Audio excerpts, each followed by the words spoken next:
Hello, everyone, and welcome back to Own It with me, your host, Samantha Warren. I'm super excited you guys are here. Today's episode is going to be very juicy. We're going to be talking about some beautiful topics all on leadership, especially if you're a leader who's achieved a lot and maybe you still feel like you're operating below your capacity, or maybe you're trying to fix problems in your business or in your life, but you're just tired of pushing and want to lead with more intuition, more alignment, and more emotional mastery. Maybe you're building something meaningful and you know that maybe you or your mindset or nervous system is the real bottleneck. And lastly, I'm sure that you want to scale your impact and increase revenue and impact, of course, without losing yourself and your sanity in the process. And today's guest that I have with me here is the beautiful Kerry Borcherding. She is the Vice President of Business Development at the Evolve Institute and a leader in what she calls 5D leadership, a framework that helps visionary entrepreneurs and change makers move beyond traditional models into a new paradigm of wealth, intuition, emotional and energetic intelligence, innovation, and purpose-driven impacts. Kerry blends 20 plus years of experience in psychology, behavioral science, somatic work, and human evolution to help leaders eliminate destructive patterns, access high flow states, and unlock peak performance and fulfillment. She has a master's in transpersonal counseling psychology and integrates her deep love of nature and animal communication into her work. And she also has a beautiful horse, Talisman, that she's always sharing pictures of online. And oh my God, is she majestic. So Kerry, welcome to the show. Welcome to Own It. Oh, I'm so happy to be here. Thank you for having me. You're so welcome. I'm so excited. I feel like when we first met, this is how I know it's going to be a match. We met and decided that we were going to go for a hike. Yeah. And that's when I know. I'm like, if that's the thing, it's either coffee or a hike. We got to pick one of those. And so it was so nice just like getting to know you as our first date really is in the mountains. Yeah. One of my favorite things of meeting people is doing it outside if I can, because I feel like there's just sort of a level of deepness that like automatically comes when you just are taking a walk outside. I think I had my dog with me as well. Yeah. Just being able to be with each other without trying to think of conversation or. I know, because you're just in flow state immediately. Like you're not thinking. It's so great. Yeah. Okay, I want to get right into it because I really want to anchor in your story and like why you're here and why you're even on the show in the first place. What we're going to dive into on leadership and wealth and innovation and all of these things. And I want to know, like, I see the woman before me and I'm like, oh, wise. And you have so much experience. And I'm like, tell me about the before version of you before you were doing the work that you are today. Oh, that's a great question. I have to...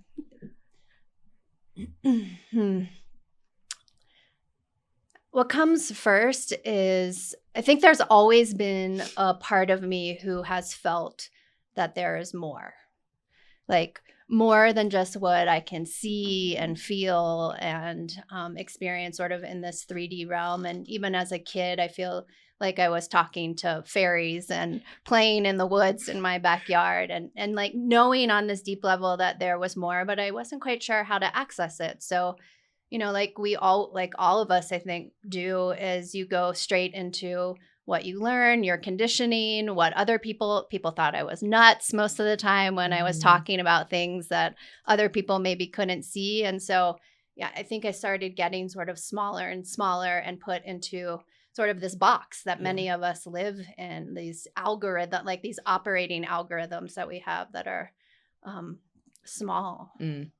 And so the before, I would say, is that I was like kind of falling into the patterns of these normal algorithms that many of us have of maybe not feeling good enough or being reactive or judging myself, all of these things that feel really real. Yeah. And yet they're not. And so as I started doing more and more of this work, specifically this 5D leadership work that we'll be talking more about, I think I have learned that most of these algorithms are completely not true. And that there is so much more that we have ability to tap into and are capable of.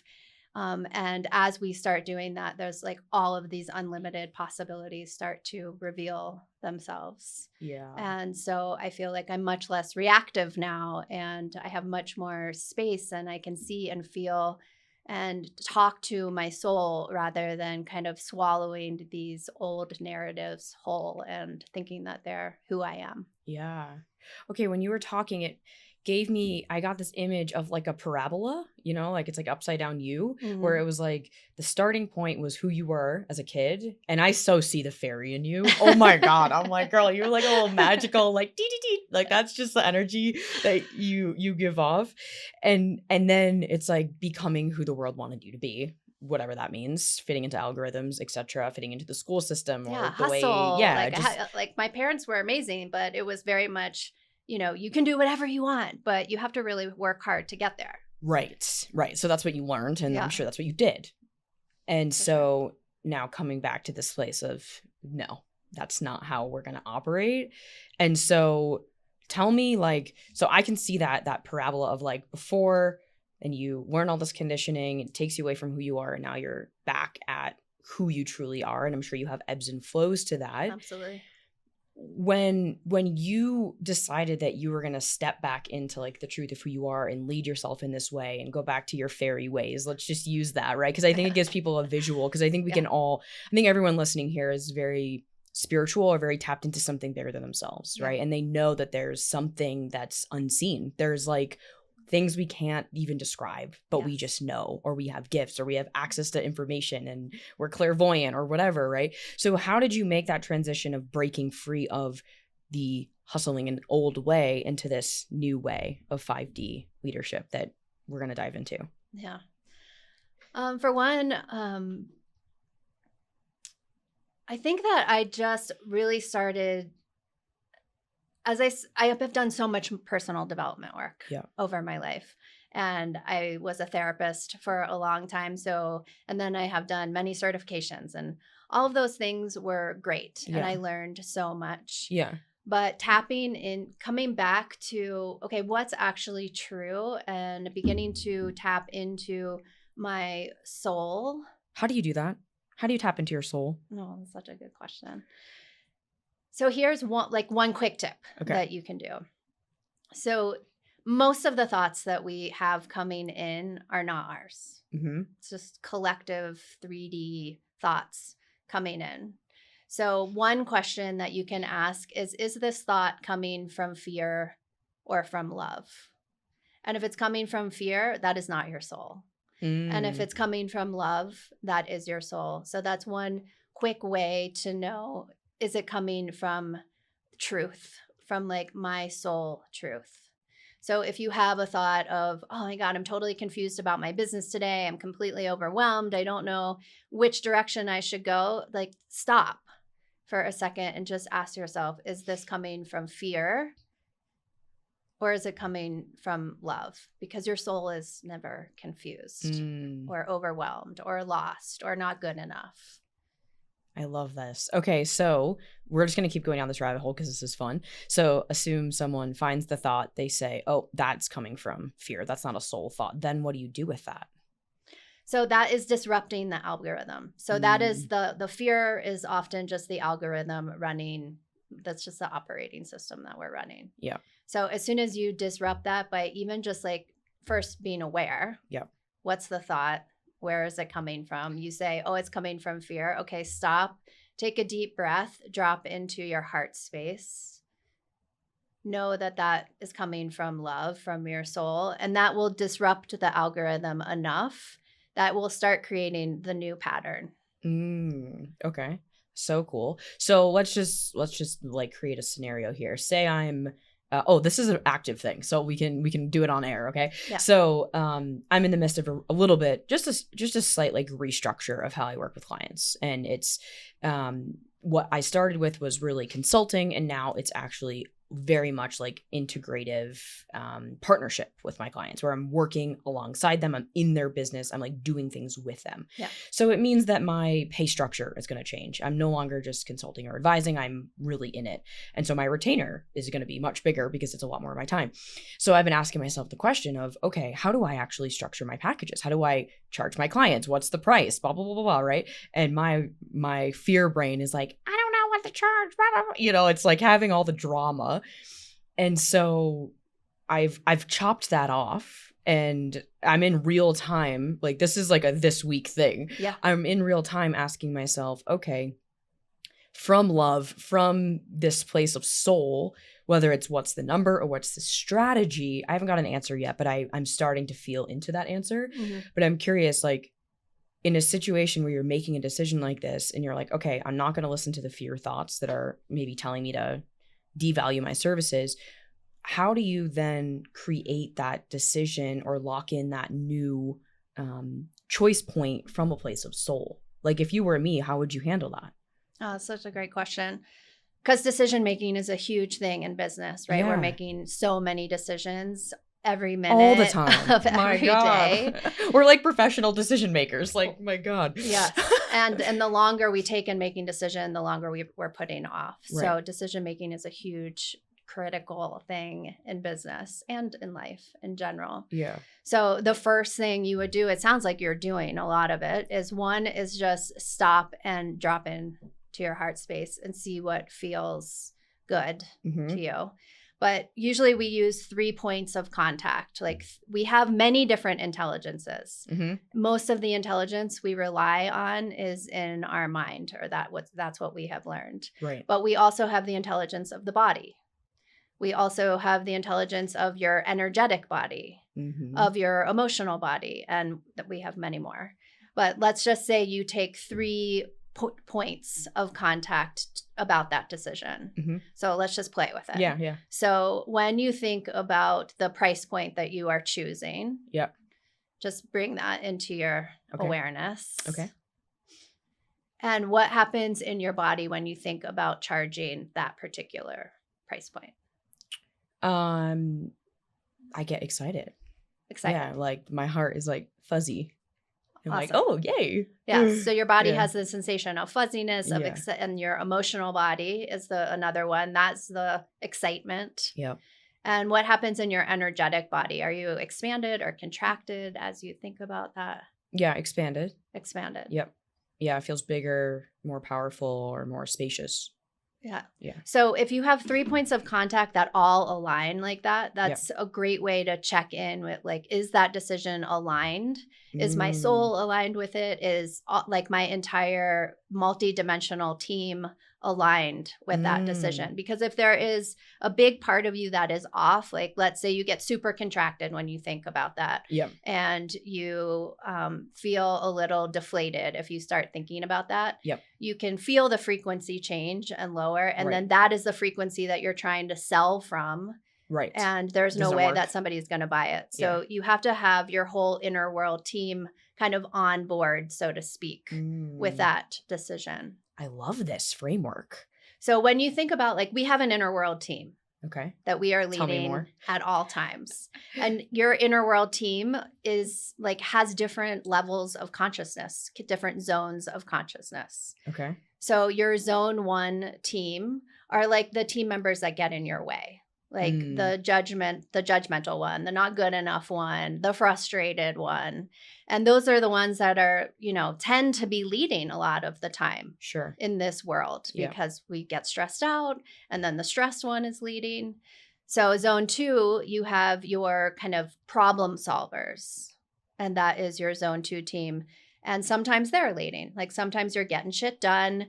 You are organized. You're working the system. Like things are moving along because you're really like solving problems. Yeah. However, in that world, one problem leads to another problem, leads to another problem, and then you're constantly solving problems. Right. And then you have a zone 3 team, which is your soul and your emotional body and your energetic body. And those, you want that team leading. So every day at the beginning of the day, when you walk out your door, you're checking to see who's leading today. And if it's one of your zone 1 team, you want to take a beat, like stop. Like I always like to imagine that I'm the CEO of my team. And I walk into a conference room at the beginning of the day to do like my team check-in. And I'm just looking around the table at my whole entire inner world team. And it's whoever needs my attention, do a quick check. Like who's feeling, if your frustrated one is like throwing a temper tantrum, take a minute and stop and make contact with them, have a quick dialogue with them, and come back to having your zone 3 team lead, because that frequency is higher. That is how you're going to be leading through the rest of your day. That's where you're attracting business from. I love this. It's like parts work, but for leadership and decision making in business. Yeah. This is so good. And that your parts actually live at different levels of consciousness. They're Right. not all the same. It's like when you walk out into the world and you're talking to people, you can tell when somebody's at a different frequency or a different level of consciousness than you. Yeah. Yeah. So, okay, this is so good. So to break it down, really, it's these 3 zones, right? And to notice that none of the parts in any of the zones are good or bad necessarily. No. We just have to give them space to have a voice and then make decisions from that zone 3, the soul. That will be at least the most beneficial or highest good of all type decisions, I'm assuming. Yes. Yeah.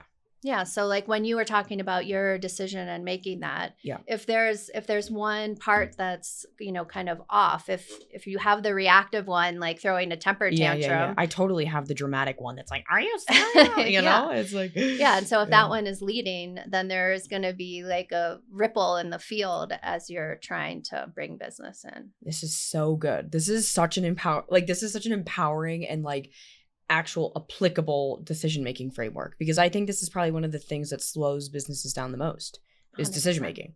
Oh my gosh. We make, like we said, we make decisions all day. And I've realized, the last 5 years really of running last 10, but more so recently when I've just had to make decisions faster, I'm like, fuck, like there's competing parts. Like we have the inner conflict and it's like, but I haven't thought about parts, our inner world having parts that have different frequencies. Yes. I've never thought about that. Yeah. That is meta. Yeah. That's 5D leadership. Yo! That is 5D leadership. Yeah. Because 5D leadership is, you have walked into a room and just automatically been attracted to somebody, right? Without them, thank you. Us, remember? We just like, it was just. Yeah, without them speaking, without how smart they are or whatever, you just know like there is a frequency that we are giving off. And so doing that and that is the inner work, because and that's why stewarding our inner world, especially right now, is the most important thing that we can do. Because if we have an inner war going on, if we have an inner conflict, conflicting intentions, like that is the reality that we are creating. 100%. Right. There is 100%. Do you think that this is truly the friction point when people feel like they're stuck in their business or they can't make a decision? It's actually that there's competing parts that they're not making peace with? Yes. Yes. There is a conflicting intention happening inside. So it doesn't sound like you have that right now, which is amazing. But at some point when you are in your decision, in your decision-making process, there's usually conflicting intentions happening. One part is like scared that if you charge too much money, that somebody's not going to buy it, or somebody's going to think that you're an imposter, or you have that part. And then there's one part that's like, wait a second, I've been doing this work for freaking ever.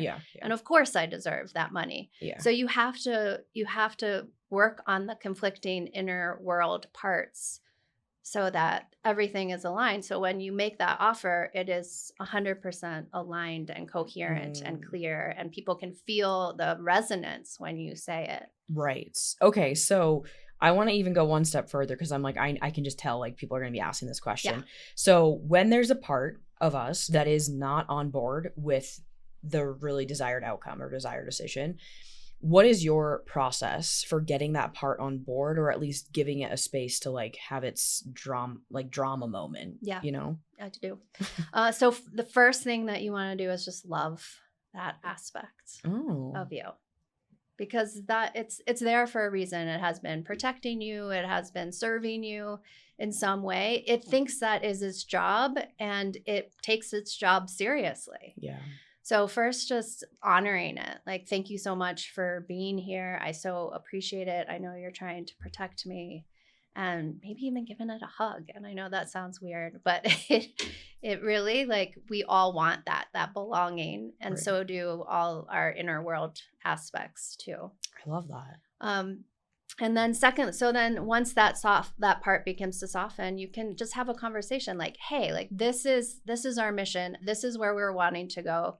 This is how we're wanting to impact people. I need you to be on board with this. So, how can we work together so that we are moving forward in the same direction together? And the third step, this is kind of an advanced step that we do at Evolve Institute, is you can give that part a new job. So, for instance, I used to have like this money dragon. That dragon. Okay. That's what I called it. Yeah. Like, like that anxiety or fear that I'm not going to have enough, like that scarcity part. Yeah. And it was always looking for like places that I was feeling scarce and money. So I was looking for evidence of not enough. Yeah. And so eventually I gave that part a new job where it was my golden dragon. And instead of looking for what was lacking, it was constantly searching for who are people I can meet, like who are the clients that I would work best with, where where can I be more visible? So it was looking for evidence of places that would bring me more abundance. So you can upgrade those parts to different levels of consciousness. I love this as well. It really does feel like you said the words, the inner multi-dimensional team.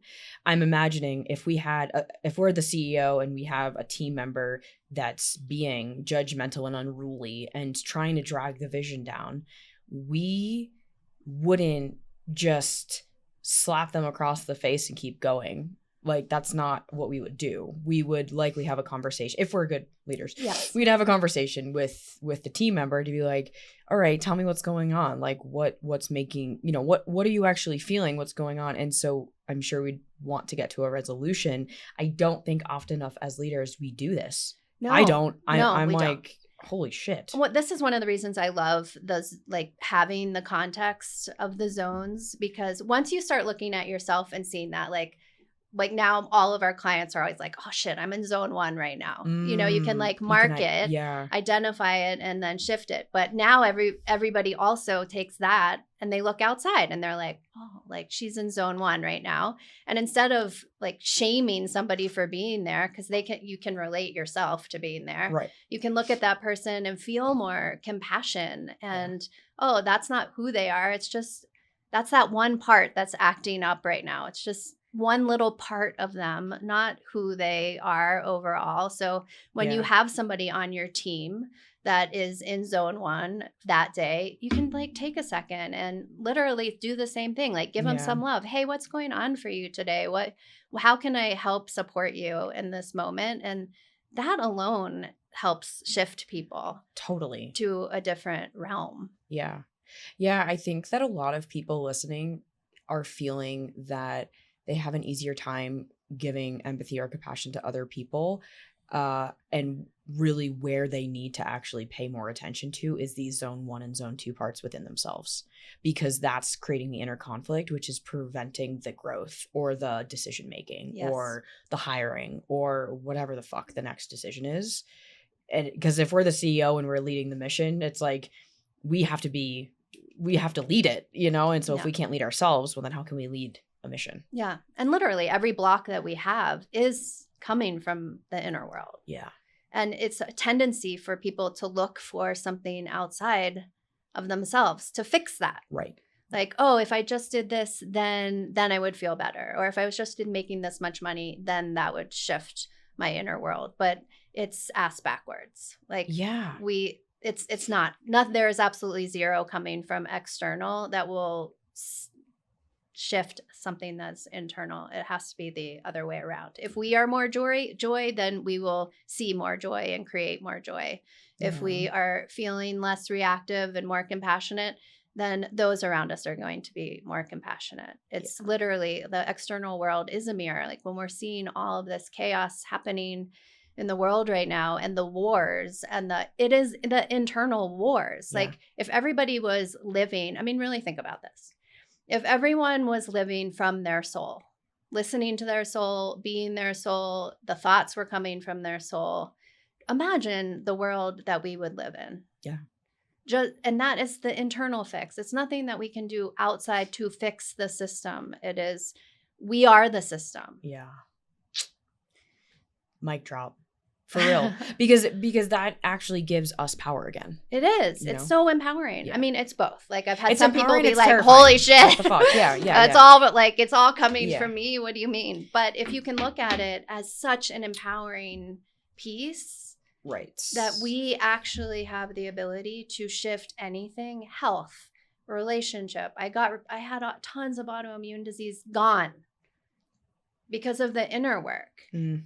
And was that overwhelming to hear? Maybe like, why am I creating that reality inside myself? That pissed me off when somebody told me that. I was like, what do you mean I'm doing it? Yeah. And yet when I really took a look at that, I was like, oh, that's actually super empowering because it means I can uncreate it. Right. It's part of the reason why, I don't know if you know this, or the origin of the name of the show, Own It, is like, there's I said this thing to a friend once, and it like, she told me, she's like, it changed my life. And she's like, I said to her, I'm like, I think your business can only grow to the degree that you do. I think entrepreneurship is a complete personal growth journey, and it will make you face every single thing about yourself that you don't like. And it's going to make or break you. You're either going to go down the path and keep going and face all the demons and dragons and slay them and, you know, make peace with the inner parts, or it's just going to be too much. Yeah. Right. And recognizing that, like, in 10 years of entrepreneurship and probably 15 years in leadership of some capacity, it's like the only way to create the life you want is to own what you need to own. Like, it could be owning the responsibility that you have, or owning your part in it, or owning the fact that it's not yours to handle. It's just like, when we can take radical ownership of our lives and decisions, we realize like we have all the power within us. And yeah, that can be scary because we can feel this pressure of like, oh, well, fuck, now I can't blame anyone or make anyone else wrong or anything else wrong. And it's this almost this ego death of realizing like, oh, fuck, like it's me. It's me. And I think a lot of the leaders and entrepreneurs and creators and creatives that listen to this are looking to activate that next level of self-leadership so that they can lead their mission, their vision, their team, etc. And I think even just hearing this convo, I can like feel the little like nuggets. Like, correct me if I'm wrong, guys, but like I feel like there's this like, fuck, I gotta work on my competing parts. I have to understand where I'm at, zone 1, 2, 3. How do I get myself into a zone 3? How do I get my other parts to just fucking chill and know we're all going on the same direction, and to spend more time, whether it's with our journal or with ourselves, to actually understand what is going on in our internal landscape. Yeah, and that is really the game. Yeah. And if you can think about, I mean, I think it helps to think about it more as a game, then it's maybe takes some pressure. Like we as humans everything is so serious. Yeah.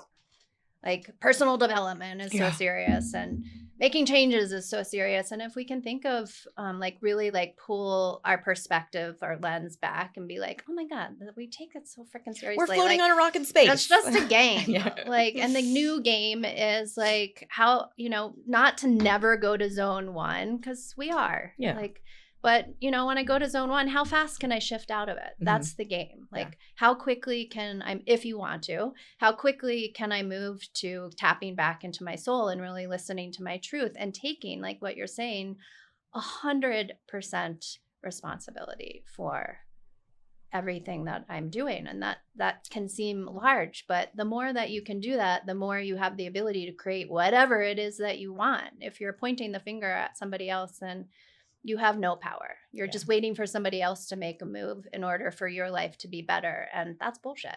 Yeah. And you'll be waiting for a very long time. You'll be waiting till you die. Yeah. Like, honestly. I love this. So just to be clear, when we're operating in that zone 3, that soul most of the time, is that really where you would consider flow state? Yes. Yeah. Okay. Yeah, because there's no friction there. There's no thinking, there's no analyzing. You're really just in the flow of your light, of what we came here being. Yeah. It's all like the extra collective 3D stuff coming in that creates sort of that, interruption in the channel. Yeah.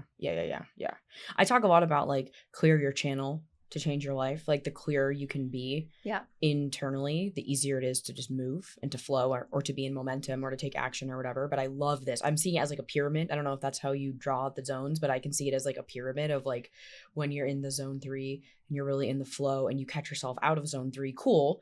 Do your little, your magic tricks with yourself and have fun and play the game. And then coming back into zone 3 to be in flow. And that's when I think people are glowing and they feel so electric and they're making moves. Like they're really moving things ahead. Yeah. And there's also a lot of spaciousness there. I love that word lately. I've been like really craving more of it. Yeah. And we have been programmed to the system, the 3D collective system has programmed us to be in speed and overachieving and overdoing. And that's purposeful because it distracts us literally from being in the spaciousness of where we have time to connect with ourselves and our truth. And from that place, we can't be distracted. We can't be programmed from that space. And so coming back to that has to be intentional. Like it is not our nature in this particular world to think that we can create more from spaciousness. Totally. We create more from more doing, more whatever. How do we not lose our ambition and our momentum being in this new state that you're talking about? So I can only speak from my experience because I was so programmed to work hard and straight A student and be the best at whatever you do. And what I realized was there are certain places that I still have like that program that I need to hustle. And those are actually the places that I have slower growth. Like the places that I'm hustling, I'm having slower growth. So can you give me an example? Yeah, I'm going to give you an example.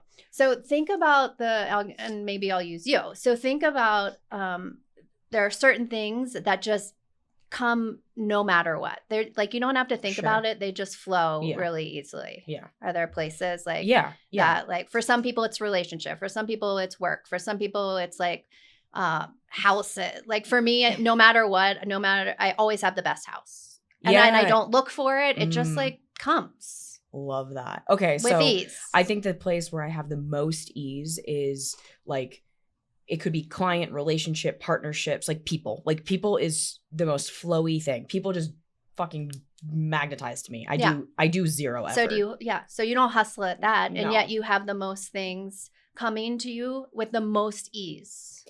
Yeah. And when I like use my logical brain, I'm like, how in the fuck has this happened? I'm like, whatever, not going to question it. But I'm also like, interesting. Yeah. So that is the spaciousness. Like we think we have been taught that if you work really hard and you do more, and there's still so many people out there speaking about that, then you're going to earn more. And that might be the case in some respect.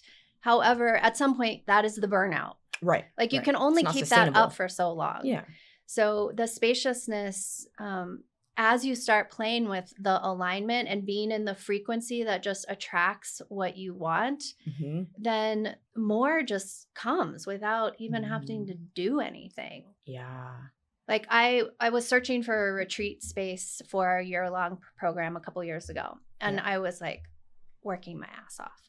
I was calling every freaking place in Boulder, trying to find the space. I knew what I wanted to look like. I wanted a farm. I wanted like outdoor, a place where I could be outside. Yeah. It didn't matter who I called. Nobody was available. I couldn't find anything. And I was like, what? I was so frustrated. I'm like, usually places come easy. And anyway, I got this guidance to go to Costa Rica for a vacation. I was like, this is not good timing. I have to find a space for our year-long program. Like, how could I go on vacation? Anyway, it was clear. I was like, you have to go. Okay. I went to Costa Rica. Yeah. I was out surfing in Costa Rica and met this man in Costa Rica. We started talking. We did surf lessons together. We started talking one day, and I was telling him, he was also from Boulder. Oh. Also happened to be from Boulder. We were talking, and I said, I'm looking for this space for a farm in Boulder. And he's like, oh, I know the perfect place for you. I have a friend that just moved back. Anyway, ended up not only did that space work out? But I also knew the woman who owned the space from like 10 years ago that I hadn't seen forever, and it just worked out. Oh And my God. the space appeared while I was sitting on a surfboard in the middle Fucking love of the that. ocean. So we have these thoughts that tell us things that are not true. But to me, it also seems like there's something in your primary operating system that believes that that stuff is easy for you, right? Like those, like you must have a set of beliefs and assumptions about the way the world works for you to attract and to be in the right place at the right time, or whatever those thought patterns are underneath that happening. Yes. Because it's happened many times. Yes. Well, there's certain things that we get hooked into, like things that we think that are hard. There are some things that just don't come easily. Sure. Right? Like let's say somebody just can't find love. Okay. Yeah. And that person first has a belief they can't find love. Then they're very attached to finding it. Like, what if I never find a partner? Yeah. And so then you're attached to the outcome. The things that often come really easy, it's like letting go of the attachment that we have, the belief system that we have, and just you have to like know beyond knowing that it's just coming. And some things come easier to us than others. How do you help people that get attached? It could be to money. I know a lot of entrepreneurs that listen that definitely can navigate that, or attached to an outcome in business, or attached to any outcome where they're trying so hard that they actually like kind of cock block themselves. Yeah. I mean, that's what that's what happens consistently with the things that often don't flow. Yeah. We have an attachment to the outcome. And some of it is just disrupting that pattern, like catching yourself and knowing that you have an attachment and being like, shit, here I am again, attached to this thing, and letting it go. And oh shit, here I am again, attaching to the outcome of this thing. I just need to let it go. Yeah. Yeah. And it's a process because you have been looking for evidence for that for a very long time. Like, oh, it's probably not going to work out because it didn't work out last time. Right. So it's again coming back and disrupting that ingrained pattern that is in the system. Okay, I had a question for you, and this is so relevant. It was, what's the difference between flow and avoidance? What I mean by that is, a lot of people will confuse avoidance with misalignment, like where there's something that's not in alignment, right? And they're just banging their head against the wall. Like the example of you searching for the place and you're like, oh my God, what the fuck? And it does actually feel like you're just running into a wall. Mm-hmm. And so some people will, especially high achievers, will see that as, oh, I just got to push harder. Let me just throw myself harder into the wall.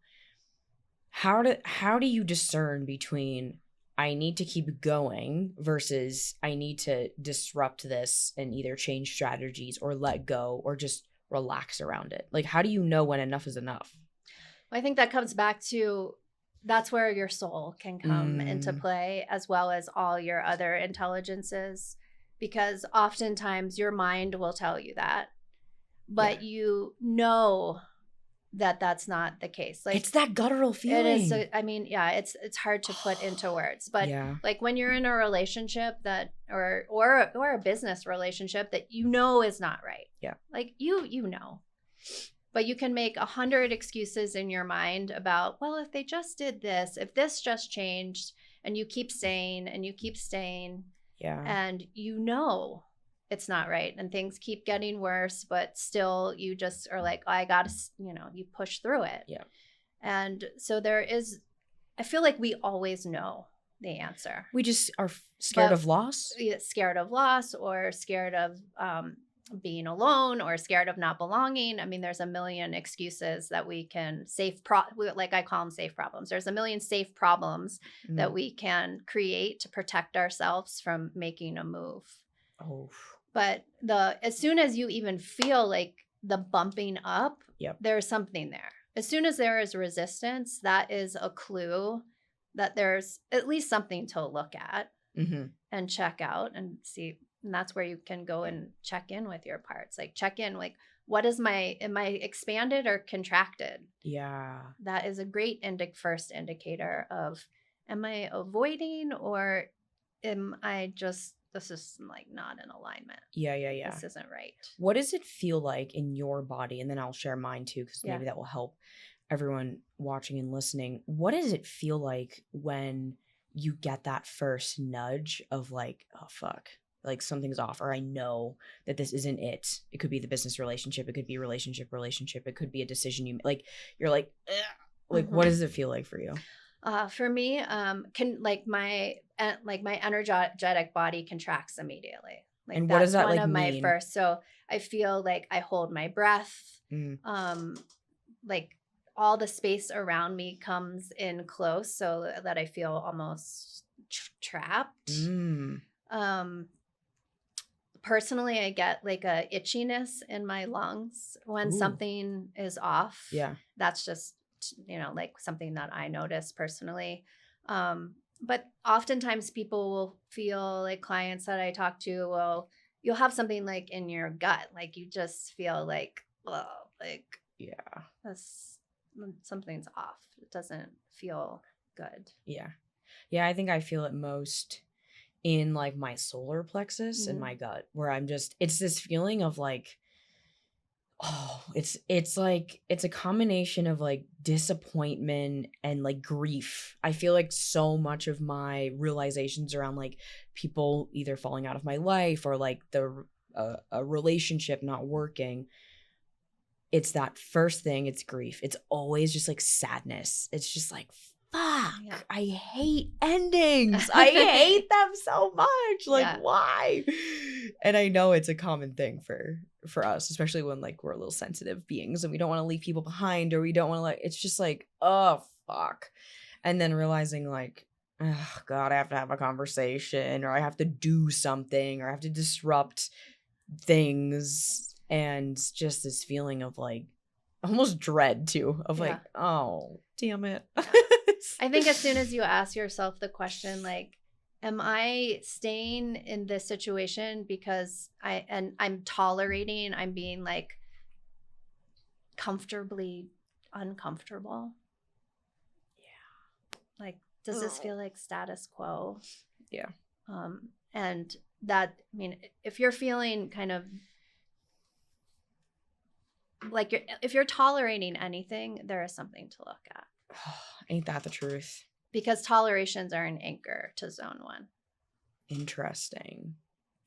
Like we have many anchors that, I think of as like, you kind of get out of it and you're having a great day, and there's like a bungee cord connected to you that like something happens and you start tolerating something, and then it just like whips you back into zone 1 again. Right. So it brings you back down into like a set point, or like a standard, like a minimum. And then you start being reactive and frustrated and depressed, and and those, all of those emotional pieces that we have, or energetic pieces, it's just information. And if we can think of it as, it's not who we are, but it's just information that we are receiving from our other intelligences that are letting us know that something isn't quite right. Yeah. And if we can become more curious and explorers into our inner world of, I wonder what that is about. Yeah. Like last night I started getting, I was like having a sneezing attack. Okay. Last night. Okay. And I woke up this morning still kind of sneezing. So in zone 1, I would be a victim to that. I'd be like, oh my God, why is this happening to me right now? I'm supposed to go on a podcast later today. And like, I'm getting a stuffy nose and I'm sneezing. Like in zone 2, I would like probably go take some kick-ass immune and be like, oh, I'm maybe getting sick, so I'm going to fix it. Yeah. And this is how I'm going to fix it. In zone 3, I was like, wait a second, this is interesting timing. Like, why am I sneezing and getting stuffy right before I'm going on a podcast? And so this morning I spent time doing exactly what I'm talking about, which was I started to like ask questions in my inner world, like, who, like when you think back to the CEO, I'm standing in front of the table in front of my team, like, who maybe is like triggered by going on the podcast this morning? And like there was like, you know, like a little bit of fear and like nervousness and like, oh, I don't know, because I haven't done a podcast in like a little while. Yeah.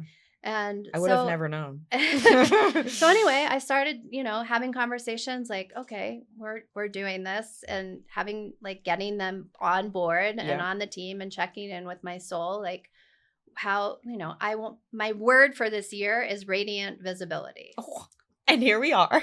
And so I'm like, can we all get on board with that? Yeah. And so then the sneezing stopped. And so you literally were in direct communication with these parts that were having a temper tantrum, clearly, and it was manifesting through sneezing. Yeah. And when you said to those parts, hey, 2026 is about radiant visibility, then what happened? Like, was it in your physical body? Was it like an awareness or a thought, or like what was the shift for you to then stop sneezing and feel more confident, I guess? Yeah. So I just like did exactly what I said. Like I gave them some love and was like, I feel you. I hear that like you're worried about it, and thank you for trying to protect me, but like we're safe.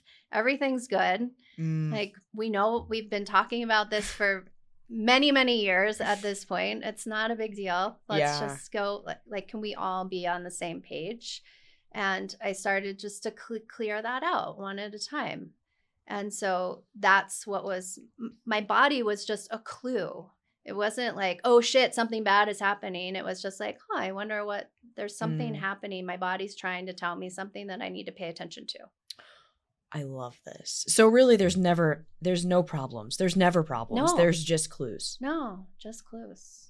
It's like literally can you just take every single thing that is happening and be curious about it? Like, oh, I'm feeling kind of depressed today. Like, I wonder what that's about, instead of like, oh my God, life is ending. I'm depressed. I'm going to be depressed forever. I need to go on medication. You know, like it's just your body, your energy, your emotional body, all the other intelligences that we have learned to sort of use as something is wrong with us versus just, I wonder why I'm manifesting this. And two questions that you can ask. One is like, out of all the things I could be manifesting right now that I could be creating, why this? Why a stuffy nose? Why whatever it is? It can be health or relationship, a business problem. Like why am I manifesting that I can't seem to attract a freaking client into my business? Whatever it is. Yep. And the second question is, who on my team is creating that and why? Huh. So who on my inner world team is creating that and why? And that is a question, because there's something in your inner world that is creating that. And if you can get to the root of that, then you can uncreate it.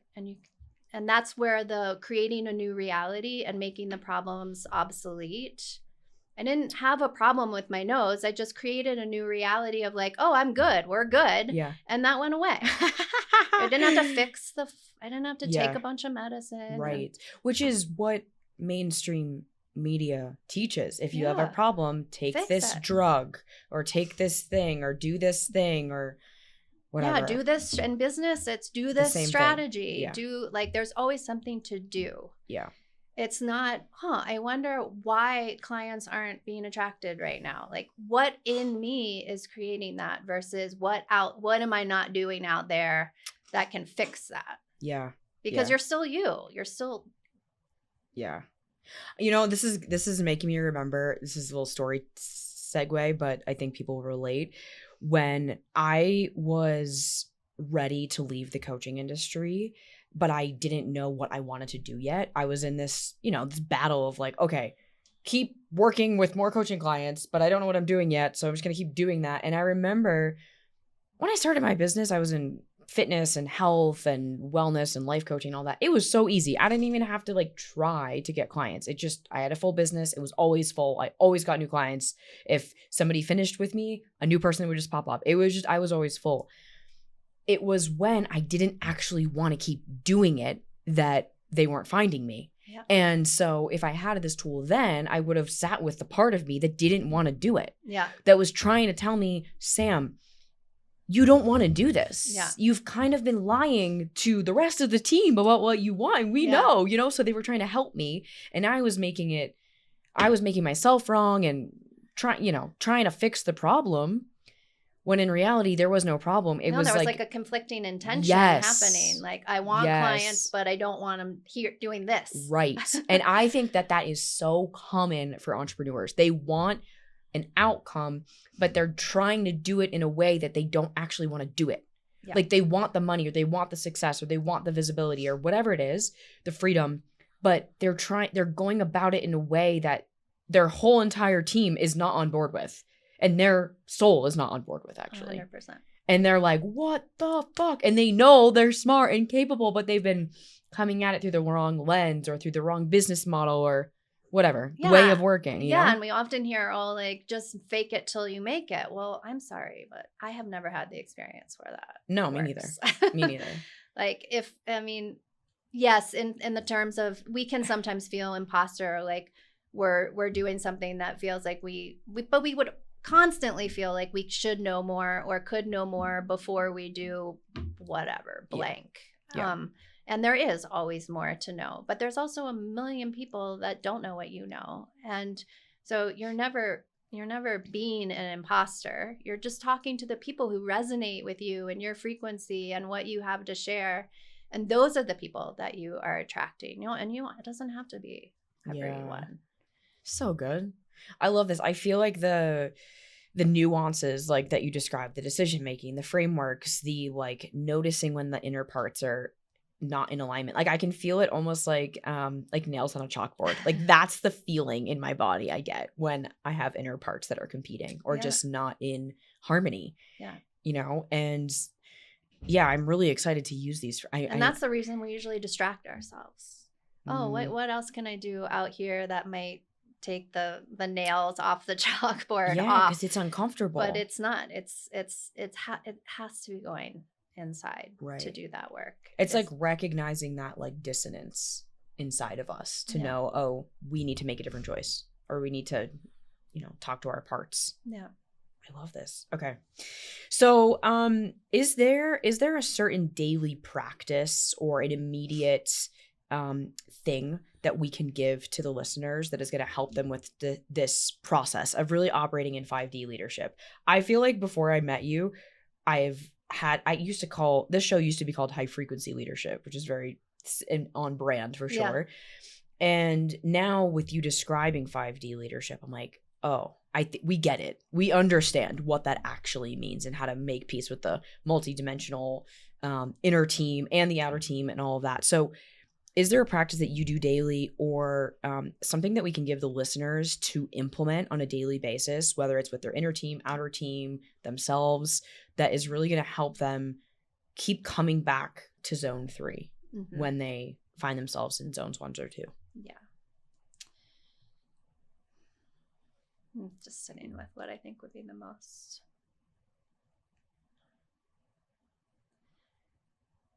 I think the most important thing, we call it being mission ready at Evolve Institute.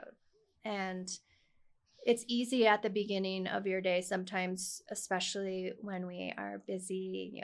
You might have kids and you have work and you have all of the things that you put yourself on the back burner, or being in like getting yourself into the state that holds that frequency, and that can kind of become second to everything else. Yeah. So my invitation at the beginning of every day is to just check in and see where you are on that scale. Like, do the CEO check-in. Like, imagine that you're standing in the conference room with all of your team and just do a really quick check. Like, who needs my attention right now?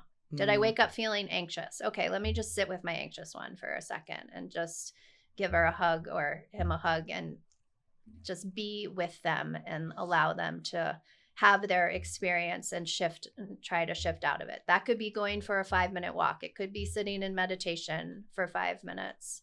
But something that helps shift you out of that lower frequency and into a state of whatever you want to call it, higher self, 5D. It doesn't matter what you call it. I love that. So a daily check-in. But a daily check-in with your team. And then if you have, to create that time that you can do something quickly to try to shift out of that, whether that's go for a walk, play for your dog, give your child a hug, whatever, ask for a hug, Yeah. whatever it is that you need. But at Evolve Institute with our clients, it's always around usually some meditation and journaling are our sort of main ways that we work with our clients to start really begin accessing those deeper conversations and beginning to speak to their multidimensional team, their soul, their guides, that is really like their truth. Yeah. I love this. I love the visual metaphor too of being at the conference table with your team. Like, I think that's really going to land for people. I know it's going to land for me. I'm like, oh yeah, I need to talk with first my inner team before I can talk with my outer team, like my actual team, you know, like, cause then I'm in resonance. Like, I'm actually operating from that space that I want to be leading from, and not one part like dingling over here that's like meh, meh, meh. Yeah, and it's so easy to put that on the back burner, but when you think about that is whatever you are creating, whoever you're interacting with, that is who you're meeting them with. Yeah. And who do you want to be to meet them? Like, what state do you want to hold when you go out into the world, or with your family, or with your kids, or with your partners?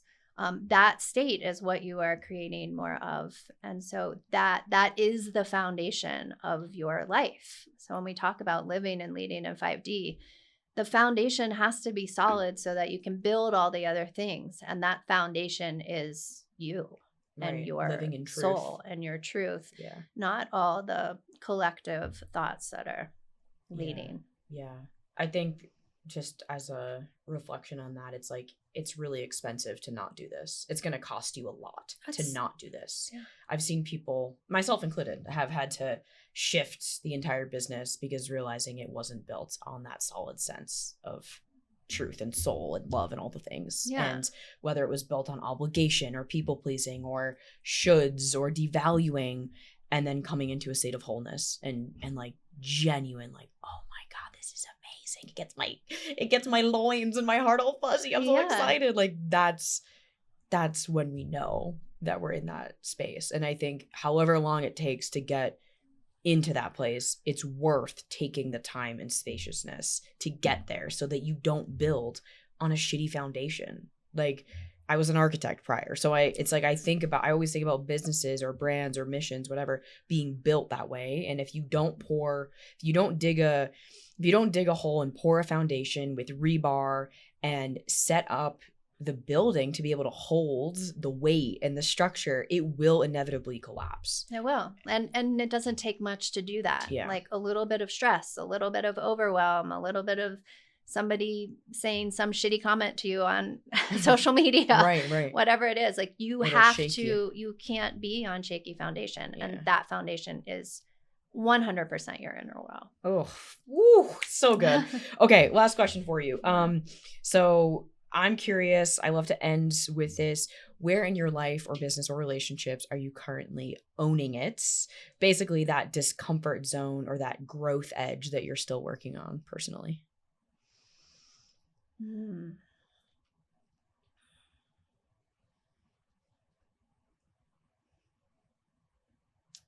I feel like I am really trying to walk my talk, like 100%.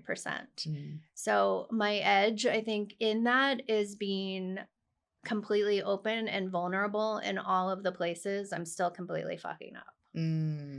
Like, yes, I am teaching 5D, and yes, that is my desire and my vision of myself. And I still go to zone 1. And I think the most powerful thing that each one of us can do for each other as well is that part of just sharing like all of the shit that we're going through too, and how we are moving through it and to the other side. And really owning not only like all of the amazing things that we're doing, but how we're dealing with the roughness as well. Because if I'm not in 100% integrity and I'm not 100% taking responsibility for my reactivity or my triggers or whatever, then that is the access point for the zone 1 team to like flare up. It's also the access point for like leaking our energy and kind of dark energetics to start kind of taking us over. So honesty, like being 100% honest with all of the things. And that is scary and it's edgy. It's definitely edgy. Yeah, that's been a personal mission of mine last year and this year on the show too. I was like, oh, all right, guys, I'll be vulnerable. Fine. Like, it's never easy, I think, when you're just, I don't know, maybe I've had the persona of like, I've got it figured out. Yeah. Or that's what you got validated for or praised as a kid, you know, perfect attendance, all that shit. Same here. Oh, yeah. It's so like, to admit you don't know, or to admit that it's hard, or to admit that there's like anything other than like glorious wins. It's fucking hard. Yeah. It's such a, just like a hit to the ego. Even this, I mean, you'll know this, but I tried to bike up Lee Hill and Deer Trail this weekend, and I didn't make it. Like, I was like, I can't do this. Like, what the fuck? And I haven't like pushed myself in that way, or I haven't like had a physical challenge that I haven't completed ever. Yeah. Which means, oh shit, I need to set bigger goals. Jesus. Right. And that's interesting in itself, right? Like, not even just being okay with like, oh wow, like even if you got halfway up that thing, most people can't do that. Yeah. I was like, well, this is my first ride of the season. I had to like put it in perspective to be like, I haven't been on my bike in like 5 months. I had already ridden 20 miles prior to tackling that. And it's like, 3,000 feet of gain over like 4 miles or something. Yeah. It's insane. And I was overconfident. I like overshot it. And I was like, yeah, let's go. Yeah. And then I'm like going, and I'm like, I'm not going. Like, nope, I need to train for this. Holy shit, you know? Which is humbling. And it's the same with like building a business. We like do it, we're building it, and we're like, oh, this is like a lot more intense than I thought it was going to be. Okay. Yeah. But it's part of the love of it. I'm like, in like type 2 fun, it's like, we love a good challenge. Oh yeah. But definitely. I don't like not being good at things. And also celebrating even maybe the smaller things, like celebrating that you even got halfway up that. Yeah. And I think we can often like shame ourselves or really get hard on ourselves when we don't meet these goals that we set. And there's also a beauty in even trying. Yeah. And like stepping outside your comfort zone and doing things that you wouldn't ordinarily do. Yeah. It's so beautiful. I love that. Well, thank you for being on the show. This was so awesome. Well, thank you for having me. I'm excited to see how all the insights and nuggets you shared, decision making and stepping into the zones and being able to make peace with your inner parts and being a better leader and all of these things. I'm so excited to hear how they resonate for everyone. And I'm really excited to see it lived out for you and me as we keep going from this. Me too. I'm excited to see like what people, there's such a beautiful ripple effect that we have when we are focusing on leadership. Like, there's very much this old school success matrix of goals and how much can we earn and how big can we build our businesses. And there is also, in this new 5D world coming, the success matrix is changing, and it's more about who can we be each and every day, and how can we make an impact by who we are being as people, as humanity, and the ripple effect that has on people being attracted to whatever it is that you're doing. Yeah. I love that. It's the reclaiming of the healthy feminine energy. Yeah. Truly. Yeah. Well, thank you for your time and energy today. So good. You guys, if you loved this episode, please tag both Kerry and I on social media. Share this with your friends. Y'all have been putting in the work helping me grow this show. And so I really appreciate it. And I love you guys.